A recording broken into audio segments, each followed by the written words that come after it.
రైతుల పరిస్థితి చక్కబడేంత వరకు అన్ని విధాలా ప్రభుత్వం వారిని ఆదుకుంటుంది.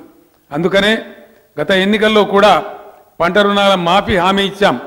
ఈ ఇచ్చిన మాట కట్టుబడి 2018 డిసెంబర్ 11 నాటికి ఉన్న ₹1,00,000 వరకు పంట రుణాలను మాఫీ చేయడానికి కార్యాచరణ సిద్ధం చేశాం. పంట కాలంలో పెట్టుబడి కోసం రైతులు అక్కడ ఇక్కడ చేయి చాచడంతోనే రుణ బాధలకు బీజం పడుతున్నది.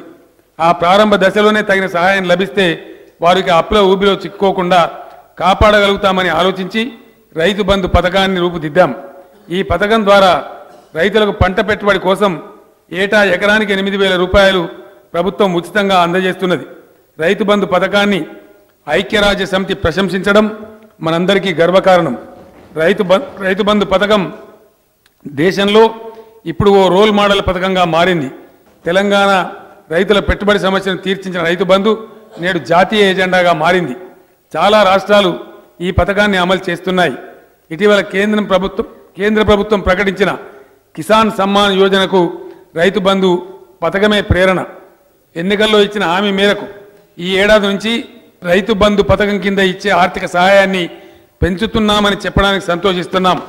ప్రస్తుతం ఎకరానికి పంటకు 4,000 చొప్పున 2 పంటలకు కలిపి ₹8,000 ప్రభుత్వం అందిస్తున్నది. ఈ మొత్తాన్ని ఎకరానికి ₹5,000 చొప్పున 2 పంటలకు కలిపి ఏడాదికి ₹10,000 ప్రభుత్వం పెంచుతున్నది. రైతు బంధు పథకం కోసం ఈ బడ్జెట్లో ₹12,000 కోట్ల ప్రతిపాదిస్తున్నాం. దురదృష్టవశాత్తు ఏ రైతైనా మరణిస్తే అతని కుటుంబం వీధిన పడొద్దనే మానవీయమైన ఆలోచనతో ప్రభుత్వం రైతు బీమా పథకాన్ని ప్రవేశపెట్టింది. దేశంలో మరే రాష్ట్ర ప్రభుత్వం కూడా చేయని సాహసం తెలంగాణ ప్రభుత్వం చేసింది. భూ రికార్డుల సమగ్ర ప్రక్షాళన కార్యక్రమం చేపట్టింది. ప్రభుత్వం చేసిన కృషితో దాదాపు 95% భూముల యాజమాన్యాల హక్కుల విషయంలో స్పష్టత వచ్చింది. పేద రైతులకు అండగా నిలవాలనే సంకల్పంతో సాదా బైనామాల క్రమబద్ధీకరణకు ప్రభుత్వం పూనుకున్నది. సాదా బైనామాల ద్వారా జరిగిన భూముల క్రయ విక్రయాలకు చట్టబద్ధత కల్పించడం కోసం ప్రభుత్వమే ఉచితంగా రిజిస్ట్రేషన్ చేయించింది. భూముల రిజిస్ట్రేషన్ల వ్యవస్థలో ఇకపై 100కు 100% పారదర్శకత సాధించేందుకు సమూల సంస్కరణలకు ప్రభుత్వం శ్రీకారం చుట్టింది.